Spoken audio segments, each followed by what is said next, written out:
Okay, good evening and thank you everybody. We're here tonight because many of you have some questions, and obviously the questions that you may have are mirrored by those in the community.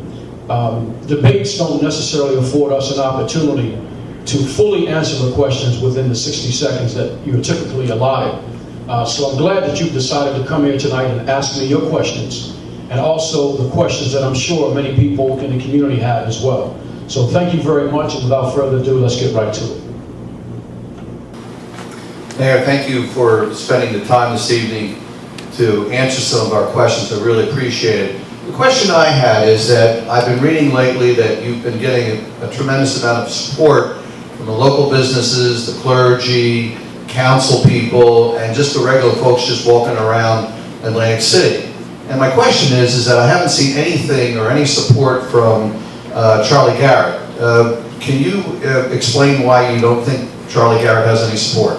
Well, first of all, let me say that I am absolutely thrilled that an overwhelming representation of the clergy and religious leadership are supporting our candidacy. I'm equally excited that most of our educators, members of the Board of Education, and principals and administrators in education are supporting me. Many community leaders, civic organization leaders are supporting me, and as you correctly pointed out, it seems as though most of the community has decided to support me as well. So I'm very, very appreciative of that support, and it means a lot to me that local people that are entrenched in this community are supporting me.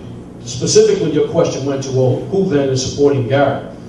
There is a number of folk who are not really ingrained in this community who seem to be supporting Charles Garrett. And I'm going to name a few. There's this one cat, I called him the drama, but his name is Marte King, Marte the Drama King. Here's an individual who first said he was from Washington, D.C., then he said he was from Camden, came from Camden to Epseek, pulled a robbery from what he says, did 10 years in jail, and then when he got released, decided to come into Atlantic City and tell us what we needed to do in our community. Personally, I wouldn't trust him as far as I could see him. And if I were the young cats in this community that he seems to be trying to cozy up to and get comfortable with, I wouldn't say a word around him, because personally I believe he's an agent. Here's a guy who spends all of his time in Atlantic City, from can't see in the morning to can't see at night, but he lives in Galloway. So why is he trying to fix the problems in Galloway? And how does he survive? When does he work? Where does his income come from? If you ask me, that's a cat that needs to be looked at very closely. But all of a sudden, he's one of the primary people behind Charles Garrett. Jerry Walker is another guy, a disgruntled individual who unfortunately has an axe to grind because he was not allowed to get on the fire department because of his military background. And he was not allowed to be a Class 2 police officer because of his chronic absenteeism with the Board of Education. He has an axe to grind. There's another gentleman by the name of Whitehead. He has come to us from Washington, D.C., and again has decided that he has all the answers for Atlantic City. So all of these people who seem to be at the fore in supporting Garrett are really not from this community and have no record in this community whatsoever. More importantly, though, I believe that his support is coming from Camden County. As a matter of fact, he even admitted after the last debate at the King Complex to I don't know why I allowed them to talk me into doing this. So that's something that he said out of his own mouth. So where is his support coming from? It doesn't seem to be coming from the city of Atlantic City. Thank you, Mayor.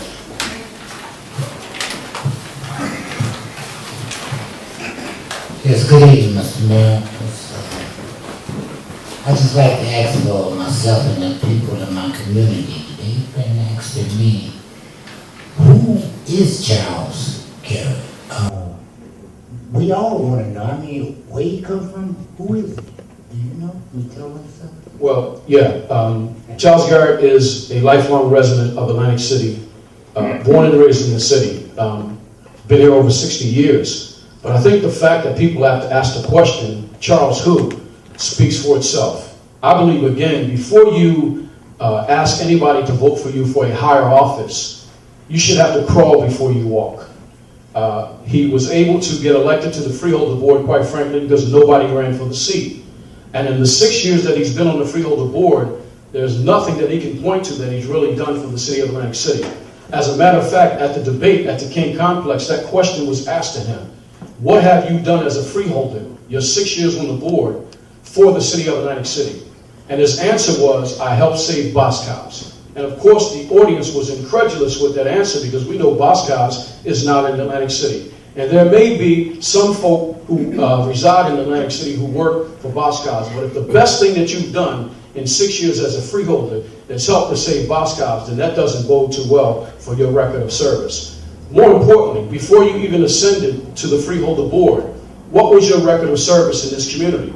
He had none. And so that's why people are walking around asking the question, Charles who? And I think it's a question. Well, thank you, Mr. Mayor. We just want to know. Good evening, Mayor. Good evening. As the chairwoman for the Atlantic City Democratic Committee, we voted overwhelmingly to give you the line.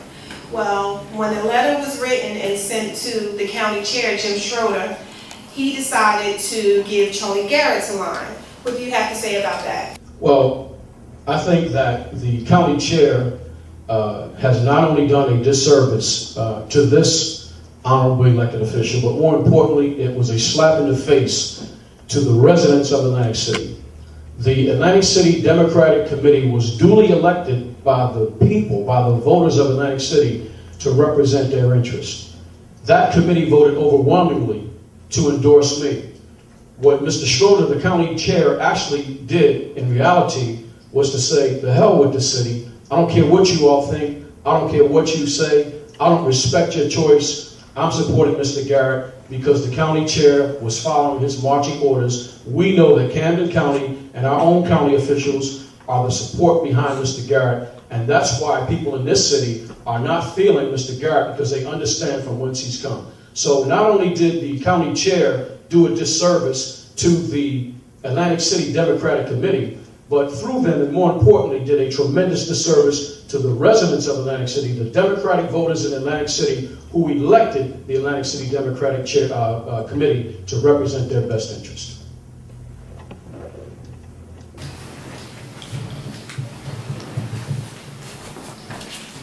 Good evening, Mr. Mayor. Good evening. We hear a lot of rumors about you and Governor Christie and the relationship between you two. What's the real story behind the feud between you and Governor Christie? Well, let me begin by going back to the genesis. One of the first people that Governor Christie called when he was trying to gain support for his toolkit initiative was me. He called me at home. In the state legislature, it had gotten bogged down, the issue had gotten bogged down in partisan politics. And the governor understood that in order to move it forward, he needed to have bipartisan support. And it certainly wouldn't hurt to have some diversity in terms of that support.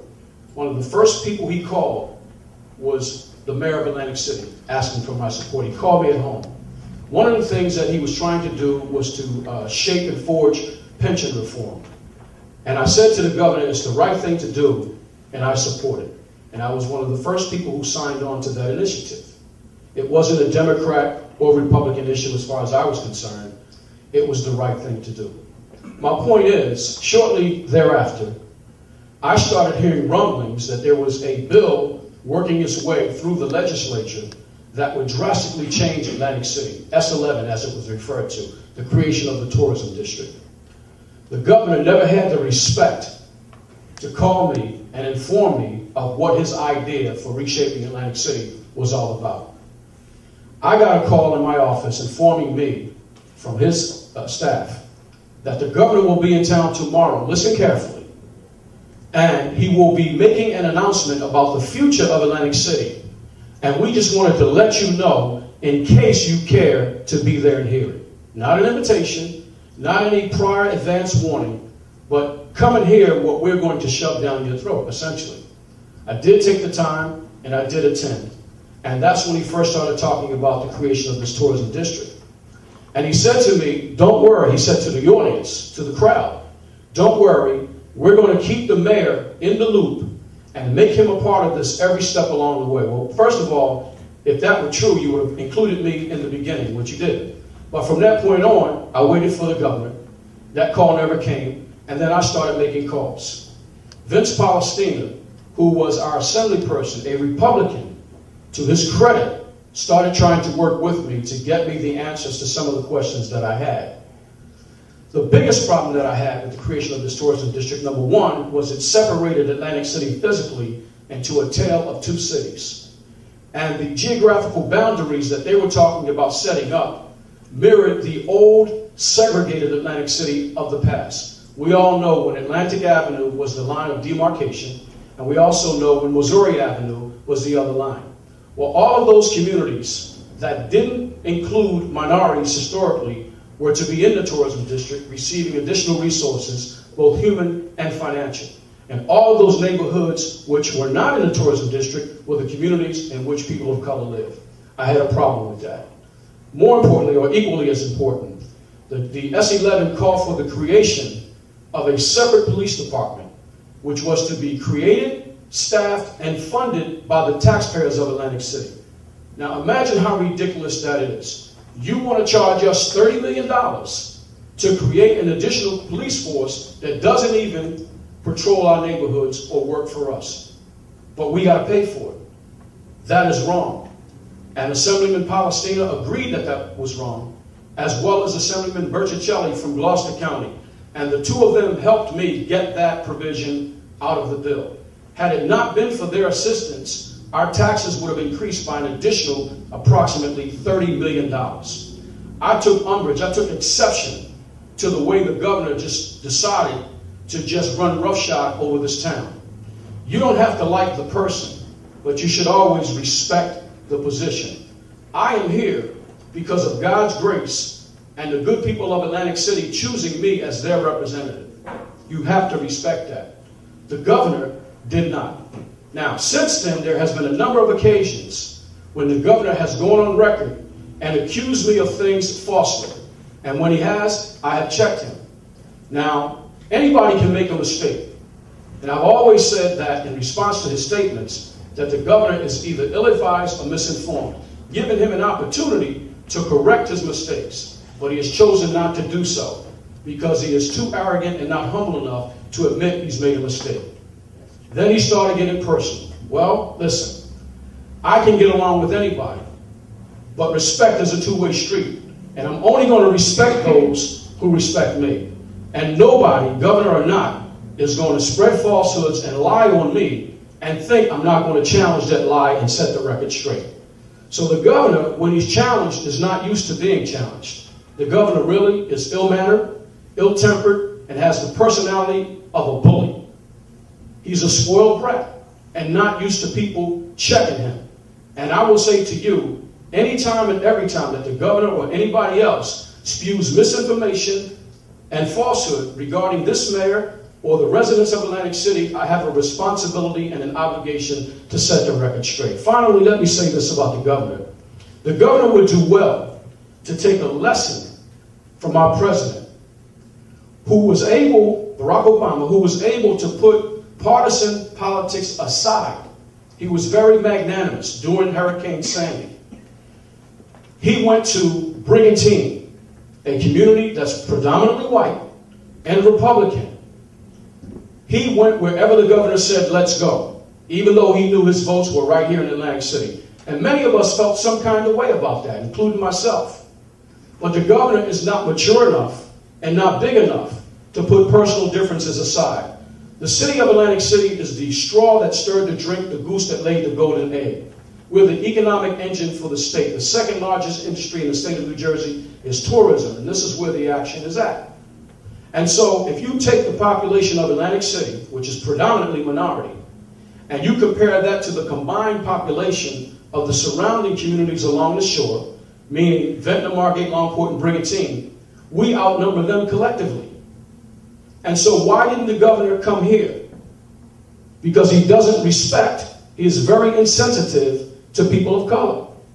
He needs to take a lesson from the president on how to be magnanimous and put politics aside and do the right thing, especially in the face of adversity.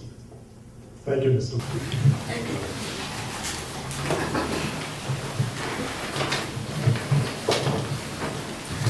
Mr. Mayor, your critics call you arrogant. How do you respond to that? Well, I have been accused of being arrogant, but arrogance or the opinion related to that is like beauty. It's in the eye of the beholder. What some folk perceive as arrogance is my self-assurance, is my self-confidence. I don't bend when I don't have to. I don't scratch where I don't itch. I believe in standing up for what you believe in, no matter what the cost. And I believe in telling the truth. Because as Jesus said, you should know the truth, and the truth shall set you free. So because I'm not interested in trying to go along to get along, and I don't care where a good idea comes from the left, from the right, from the front, from the back, from the bottom, from the top. If it's a good idea and it's good for the residents of Atlantic City, I'm going to embrace it. I don't even have to have a good relationship with you. That's irrelevant.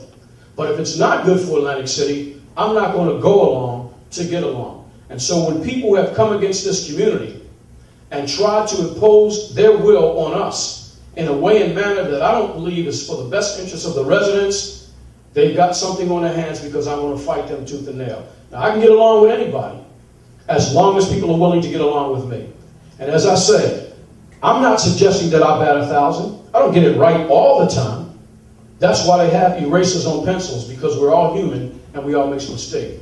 But I thank God that I'm humble enough, not arrogant, humble enough to understand who and what I am.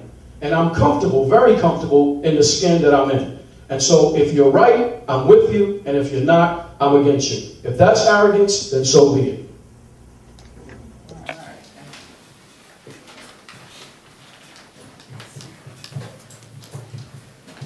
Good evening, Mayor. Good evening. My question's on taxes. Everybody's concerned with property taxes. What I'd like to know is how we got into this situation. Good question. If we go back to when I first ascended to the position of mayor, we inherited a city that was on the verge of financial ruin. This isn't Mayor Langford saying that. This is what Wall Street said. Prior to that election, when it was Langford v. Whalen, Wall Street said that no matter who the next mayor is, that mayor is going to face challenges which they felt were insurmountable. They said we had basically 1 foot in the grave and the other on a banana peel. They said they didn't see any way out. Well, guess what? We inherited a surplus of only $900,000, less than $1 million, which means if there were any catastrophic event, such as the Tropicana garage collapse, which we did have, or a major snowstorm, your surplus is wiped out. Should there be a second event, you don't have the money to cover that. So that's the condition that we inherited. In just 2 years, Wall Street said, what do you know? We don't know how they did it, but they did. And they changed our bond rating, improved our bond rating, and said brighter days were ahead. When we left office after 4 years, and I'd like to say that it was because the residents of Atlantic City had a hiccup. They made a mistake, which many of them will admit to. But when we left office after 4 years, we left Atlantic City 36 times better off financially than what we inherited. Why do I say that? The debt was cut in half. But more importantly, that $900,000 surplus, less than $1 million, we left the city with $36 million. We built that surplus back up to $14 million and set up a contingency account of $22 million to cover catastrophes and terminal leave payouts so that we wouldn't have to impose that responsibility on the backs of the taxpayers. So $22 million in a special contingency account and $14 million in surplus is $36 million compared to less than $1 million. We left the city 36 times off better financially. What happened? We were out of office. In the 3 years that we were out of office and somebody else was in, we went right back to where we were. The entire $36 million was wiped out in less than 3 years. And the state of New Jersey had to come in and they physically occupied the city of Atlantic City. When I got back in office, they were ready, the state was ready to take over the city. That's how inept the previous administration was. They said to us, we will give you 6 months to put a plan together that we can agree with. Otherwise, we're taking over. In 6 months, we had the plan. They challenged us with 40 recommendations and edicts that we had to respond to. 39 of them have been addressed successfully. And that's what caused the state's comptroller's office to vacate City Hall and at least give us an opportunity to fend for ourselves. Now, there is still state intervention. They're still looking over our shoulder from Trenton. And we still have to report to them everything that we do. But the bottom line is, insofar as taxes is concerned, we've been very fiscally prudent. I mentioned the approximate $30 million that we saved by standing up to S11, but it's deeper than that. When we first came into office, there were about 2,000 city employees. There's now about 1,300. That's about a 34% reduction in the workforce. Out of the 556 municipalities across the state, no municipality can boast of having a reduction in their workforce to that extent. What does that mean? 100 of those 700 fewer workers were police officers. The average police officer who has 7 years on the force earns a salary of $100,000 a year. I think they deserve it because most of them are on the street and they do put their lives on the line. However, the taxpayers simply can't afford it. So $100,000 times 100 less police officers is $10 million a year. Over the course of 4 years, that's $40 million. Now what about the other 600 employees out of that 700? If you assign a salary arbitrarily of $30,000 a person, do the math. That's $18 million. Multiply that times 4.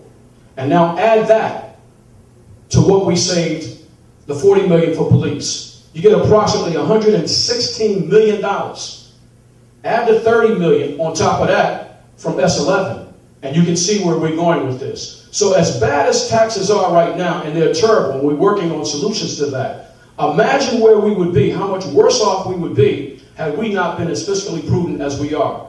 Some of our senior citizens would have already have been taxed out of their homes. Now, to that point, we put together a 3-point property tax relief program, and the first prong has just been revealed, and it's in the form of a senior citizen residential property tax rebate, which all of our seniors who qualify, and they all do, will receive a $500 reduction off of the taxes. Right now, all you need to do is to call the tax assessor's office to get the information on how to make that applicable in 2013 and beyond. It's a $500 reduction that will live on into infinity. And so that's what we're trying to do to lower the tax burden, particularly on our most vulnerable taxpayers, which happens to be our senior citizens. Good evening, Mayor. Good evening. Some people said that the Langford administration hasn't made any progress. What do you have to say about that? I would say that those people are not paying attention. If you go back to the walk, a project that was started by then Mayor Jim Whalen, and who quite frankly moved the ball all the way down the field. But to use a football analogy, they got the ball in the red zone and the drive stalled. That's when I came into office. Nobody had an idea on how to score the touchdown, how to get it done. And I came up with a pilot program that allowed both sides to come together and finalize that deal, and that's why we have the walk. If Dennis Gomes, my friend Dennis Gomes, were alive, he would tell you that were it not for my efforts, the Tropicana Quarter Project would not have happened. Anybody who's been to the medical center to visit a loved one or may have been infirm themselves, I think you would agree that hospital is much better than it's ever been. There used to be a time where you had 2 people in each room and 2 rooms shared one toilet. So 4 patients in the hospital had to share a toilet. Now everybody has their own individual private room.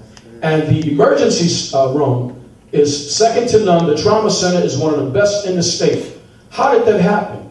It happened because of a vision and something that is unprecedented, which has never been done before, and that's a public-private partnership between government and Atlanticare. The $15 million that we invested in keeping the hospital in Atlantic City because they were threatening to move, and certainly bringing back those divisions which had already left, like pediatrics, bringing them back to the city has boded well for the residents. But something closer to home. What about the All Wars Memorial Building, better known as the Soldiers' Home? Thanks to Langford and Corsi, we have a place where we can have funeral repasses and weddings and banquets and luncheons and all of the kinds of things that go on at the Soldiers' Home. in an edifice and a facility that we can be proud of, thanks to Mayor Langford. So when people talk about there's nothing happening in this town, I don't know where they've been. For a long time when I was out of office, the hue and cry was we need a supermarket. Well, we have one. Admittedly, it may not be the one that everybody wanted, but it's certainly better than what we had.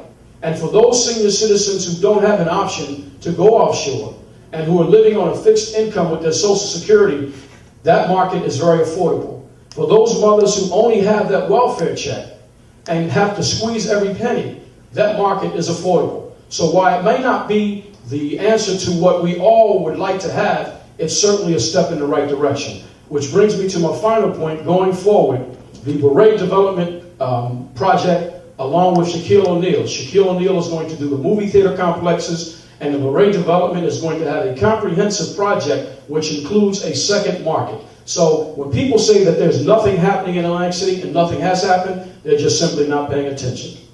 Thank you. Yeah, some people in the community are saying that you only hire friends and family and a select few of your frat brothers. What do you say to that? Well, I would challenge people to go down the road. First of all, let me say this. I think there are 3 frat brothers who are on the city's payroll. One is Ron Cash, who has been working for the city for 32 years. I didn't hire him. Another one is Wilbur Banks, who happens to be my brother-in-law. I guess this speaks to both the family and fraternity plan. Wilbur Banks has been working for the city for 29 years, long before I ever became mayor. And the other one is Bob Preston, who, again, has been working for the city before I ever became mayor. So for people who say that the only people I hire are my frat brothers, check the record. For those who say that all I hire is my family, again, check the record. You have my wife, yes you do. You have a niece, yes you do. But my brother-in-law was working before I ever became mayor. My sister did not get hired by Mayor Langford. She's been with the city for 20 years. And so the few family members who are working for the city of Atlantic City, many of them were working before I ever became mayor. So it is incorrect to say that the mayor hires nobody but family and frat brothers. Thank you. Hello, Mayor. Hello. It comes to everybody's attention that during the debates, they keep bringing up the fact about this raise that you were supposed to be utilizing. Can you speak on that, Mayor? Sure. The mayor of Atlantic City, and I thank council for finding it not robbery to grant the mayor a raise. Let me give you some historical comparisons. Over the last 20 years, union employees, and there are 6 unions in the city, have had the salaries in given positions raised anywhere from 80 to 100%. The mayor's salary during that same 20-year period has risen at about 50%. There are currently over 140 city employees who earn a salary that's more than the mayor's. I think everybody should agree that the titular head of an organization should be justly compensated. So city council did, in their infinite wisdom, grant me an increase which I have not taken. And that's what the critics will not tell you. They know that, but they won't tell you that. And so the salary of the mayor is still far below other mayors in this region, just as our directors' salaries are far below what other directors get. Let me give you an example. The executive director of the CRDA got a 50% increase for that position, from 150 grand to 225. City council proposes a 16% raise for the mayor. Why?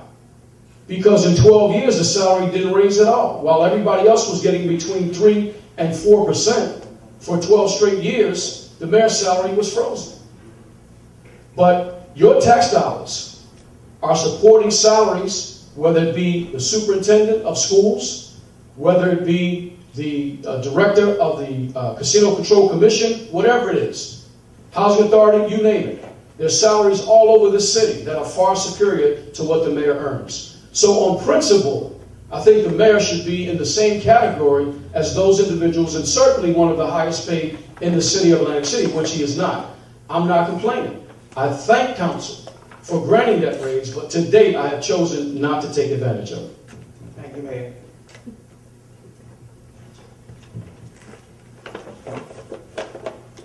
Well, thank you for a wonderful evening. I thank you for your questions. And to those in the listening audience at home, I hope that we've been able to answer some of your questions through the questions that we've answered here tonight. Thank you, and God bless you all.